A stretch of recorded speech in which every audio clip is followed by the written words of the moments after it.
Namaste. This is David Hawthorne at astroview.com. Today is the 10th of March, 2019. The following is the Vedic Astrology chart, Horoscope, for the time of the departure of the Ethiopia Airlines that crashed about 6 minutes later. So I want to show you both charts for the time of the departure and the time of the crash. There are 30 degrees in every sign, 0 to 30. So you can see this is at the tail end, about 29 degrees. So 6 minutes later, it's a different chart. It goes from the Pisces rising sign to the Aries rising sign. So first we see some problems just from the time of takeoff. You know, there's a horoscope for every moment of the day. As I'm speaking right now, if a baby was born, there'd be a horoscope for that baby. But there's also a horoscope when the plane departs an airport. There's a horoscope when you take a wedding vow. There's a horoscope when you start a new business or launch a space shuttle, or put on a gemstone, or sign a contract. There's a horoscope. Most people don't realize that, and they don't pay attention to the horoscopes. It's good to check in once in a while, especially when traveling. So you can look at this chart and say, well, there are some issues. This is Pisces rising sign, and unfortunately, Pisces is one of the 3 most challenging rising signs to have. Now, I am using Vedic astrology. I am using the systems approach to Vedic astrology, which was developed in India by Professor V.K. Chaudhary and his son, K. Rajesh Chaudhary, 2 world-famous astrologers and authors. Between the 2 of them, have done about 13, 14 books on systems approach. Once you know systems approach, then reading charts is quite simple. And I highly recommend, if you're going to study Vedic astrology, study systems approach. We now have about 800 Vedic astrologers worldwide studying and practicing systems approach. It's a very scientific paradigm. And part of the principle is the functional nature of the planets, which changes for each rising sign. Most astrologers think that Saturn is a malefic for everybody, where in fact it's only a malefic for 3 rising signs. But the same holds true for all 7 planets. They are functional malefics for 3 rising signs and functional benefics for 9 rising signs. Until astrologers figure that one out, they're not giving accurate information. So Pisces, along with Taurus and Virgo, are the 3 challenging rising signs, because in addition to Rahu and Ketu being functional malefic planets for everyone, for Pisces, the 6th house ruler Sun, the 8th house ruler Venus, and the 12th house ruler Saturn also become functional malefic planets. So those 3 rising signs have 5 functional malefic planets. Now, what's really at issue is not whether a planet is a malefic or benefic. What really matters is how is that planet operating in the chart. You can have a malefic planet that's benign, causing no trouble whatsoever, and you can have a benefic planet that is utterly weak, afflicted, debilitated, or badly placed, and it cannot protect or promote its own significations.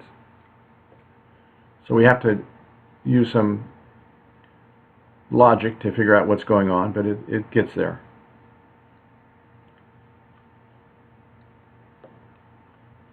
Now, this rising sign degree is not an arbitrary number. It's called most effective point of every house, and any planet close to the most effective point has an impact in the house it occupies and in the houses it aspects, if it's within a 5-degree orb.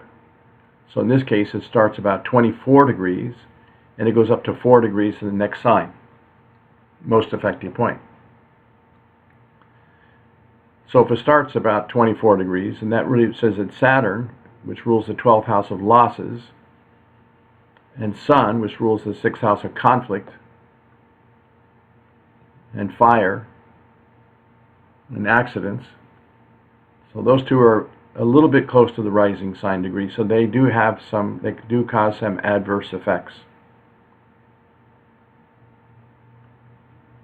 And they do throw an aspect, sun aspects 7 houses away, but this is its own sign. A planet cannot harm its own sign, so that's not a problem.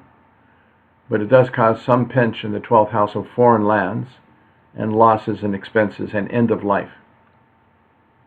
And Saturn causes some trouble too. Not much, but a little bit, especially on Sun. Its third aspect is exactly on the Sun. That's not good. So that's fire. Sun rules the 6th house. That's fire, theft, cheating, enemies. It can also be conflicts and disputes, mental tension, financial issues, and health issues. But in this case, we're talking maybe fire. There was probably some fire on board, or some fire on the crash. But Saturn afflicts Sun. This third aspect is exactly on the Sun within 1 degree. That's not good. And its 7th and its 10th aspects also cause some trouble as well. Now the next part is a little bit technical, but I think you can appreciate this.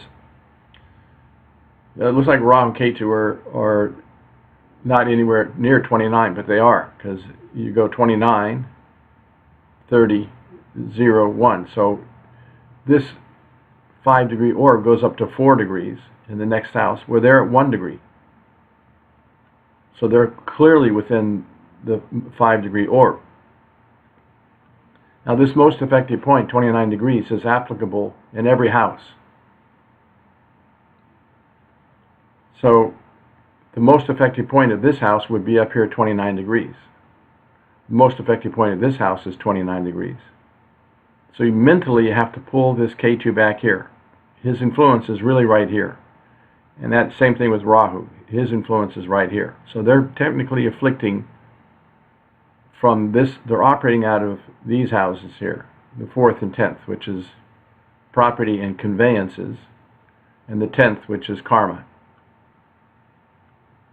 But if Rahu's sitting here, then its 5th, 7th, and 9th aspects are causing trouble. In the 8th house of accidents and death-like experiences, the 10th house of karma, and the 12th house of losses, expenses, separation, and end of life.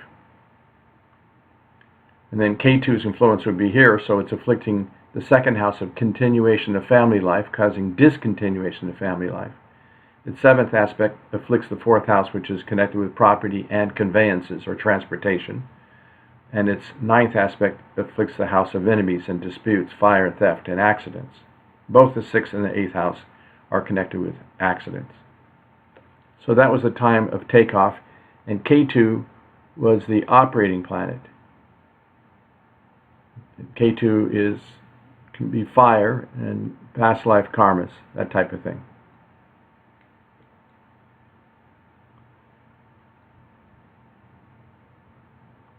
Now the subperiod is Mars. That's the operating planet. So some would argue, oh, Mars is wonderful. And it is. For Pisces, Mars is absolutely a wonderful planet. And it's in its own sign of Aries. That's fantastic. So it should have protected, but it can't. Why? Because this Ketu is sitting right here. So its 5th aspect, 1, 2, 3, 4, 5, destroys the 2nd house. So it undermines the strength of Mars. Now, the situation is that the plane actually crashed 6 minutes later. So let's move this up by 6 minutes. 1, 2, 3, 4, 5, 6. So now we have the Aries rising sign. So people would say, oh, Aries is fantastic. It is fantastic. And Mars is a Panch Mahapurush Yoga, one of the 5 great yogas here, in its own sign in the 1st house. So this should have protected.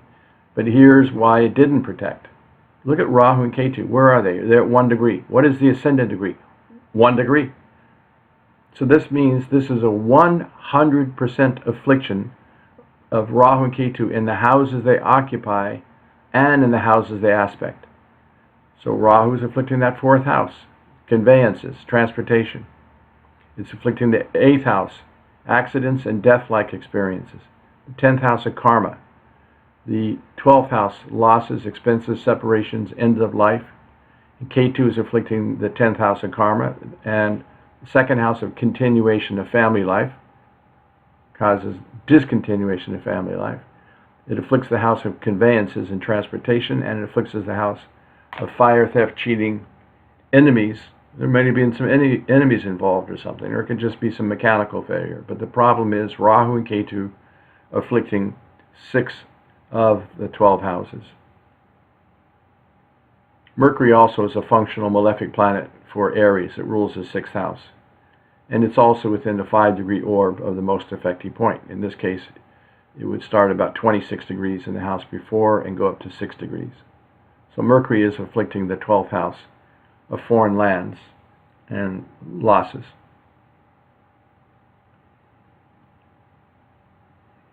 So these are some of the main points on this horrific plane crash. It took the lives of about 157 people. So of course our hearts and prayers are with those souls and their families. So things always happen. It has to do with the transits. It's always good to do the planetary remedies for your own chart.